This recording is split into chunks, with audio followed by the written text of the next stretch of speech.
Hi అండి. Welcome back to my channel. అందరూ ఎలా ఉన్నారు? మేమైతే చాలా బాగున్నామండి. మామూలుగా రోజు కర్రీస్ తిని తిని బోర్ కొడుతుంటది కదా! అలాంటి వాళ్ళకి ఒక్కసారి ఈ రోటి పచ్చడి ట్రై చేయండి. చాలా బావుంటది. తినడానికైతే చాలా టేస్టీగా ఉంటది. ఒక్క అన్నంలేకే గాదు, ఇదైతే దోసలేకి కానీ, ఇడ్లీలేకి కారకారంగా, పుల్ల పుల్లంగా ఉంటది. అసలు ఆ చట్నీ ఏంటి అనుకుంటున్నారా? అదేనండి, పాత చింతకాయ తొక్కుతోటి పచ్చడి చేయబోతున్నాను. పాత చింతకాయ తొక్కు, పల్లి పచ్చడి. ఎలా తయారు చేయాలో తయారీ విధానం చూద్దామా? దీనికి చాలా సింపుల్ అండి. పచ్చిమిర్చి ఒక 10-12 వరకు పచ్చిమిర్చి, టమాటా ఒక పెద్ద సైజువి 2 తీసుకోండి. చిన్న సైజు ఉంటే ఒక 3 అలా తీసుకోండి. తీసుకొని బాగా కట్ చేయాలి. అలాగే మీ దగ్గర బెండకాయలు కూడా ఉంటే ఒక 2 బెండకాయలు కూడా తీసుకోండి.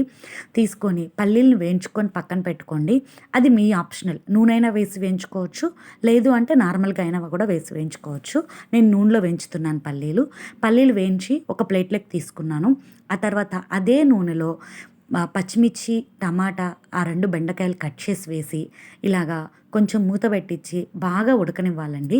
ఉడికాక కొంచెం మూత పెట్టి ఉడికించుకోండి. మూత పెట్టి ఉడికాక చింతకాయ తొక్కు అది సంవత్సరం పాటు నిలవ ఉంటదండి. ఒక్కసారి చేసి పెట్టుకోండి. సంవత్సరం అనే కాదు, ఒక 2, 3 ఇయర్స్ ఉన్నా కానీ ఎక్కడికి పాడవదు. ఇది ఒక్కసారి చేసి పెట్టుకుంటే ఈ చింతకాయ తొక్కనేది.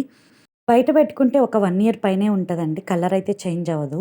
ఒక 2, 3 ఇయర్స్ ఉండాలి అంటే కొంచెం ఫ్రిడ్జ్‌లో పెట్టుకున్నారంటే అస్సలు చేంజ్ అవ్వదు. కానీ టేస్ట్ అయితే చాలా బావుంటది. ఆ చింతకాయ తొక్కని వేసుకొని ఒక గంట నిండుగా వేసుకొని కొంచెం వాటర్ పోసి చూపించిన విధంగా కలుపుకుంటూ ఆ తర్వాత మూత పెట్టండి. మూత పెట్టుకొని ఆ చింతకాయ తొక్కనేది కూడా ఉడికిపోవాలి ఆ వాటర్‌లో. ఆ టమాటాలకి అంతటికి ఉడికిపోవాలి. అలా కలిపెట్టుకుంటూ కొంచెం వాటర్ ఎక్కువయ్యాయంటే ఇనికిపోయే వరకు ఆగాలి.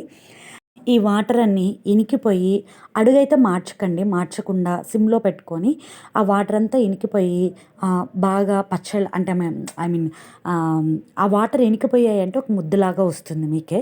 తెలిసిపోతుంది వాటర్ అన్నీ అయిపోయాయి అనేసి. అప్పుడు స్టవ్ కట్టేసుకొని ఇది రోట్లో చేయబోతున్నా అండి. ఇది చాలా బావుంటది. చూసారా?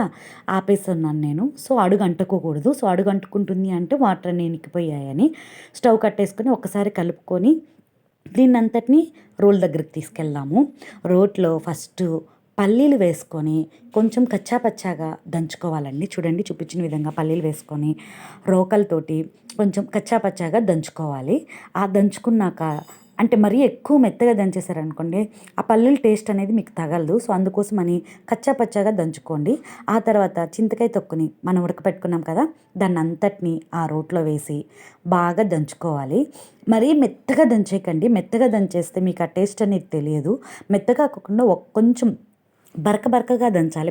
బరకగా అంటే పచ్చిమిర్చి నలగనట్టుగా దంచాలి. మరీ ఎక్కువ దంచేస్తే మెత్తగా అయిపోతుంది కదా! సో, అందుకోసమని. అలాగే 4 వెల్లుల్లి రెమ్మలు కూడా వేయండి. ఆ ఎర్రగడ్డ కూడా బాగా కట్ చేసి పక్కన పెట్టుకోండి. దాన్ని కూడా వేసి దంచేసుకోవడమే. నేనైతే తిరగమాత పోయట్లేదండి. మేమైతే తిరగమాత పోసుకొని తినం. నేను నార్మల్‌గానే తినేస్తాను. అది మీ ఆప్షనల్. మీరు తిరగమాత పెట్టుకున్నా గానీ చాలా బావుంటుంది. ఎర్రగడ్డలు కూడా చూడండి నేను వేసేసి దంచేస్తున్నాను. అంతేనండి. ఈ పచ్చడైతే చాలా బావుంటది.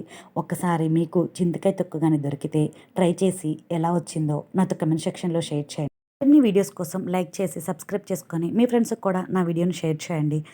Thanks for watching this video. Thank you so much.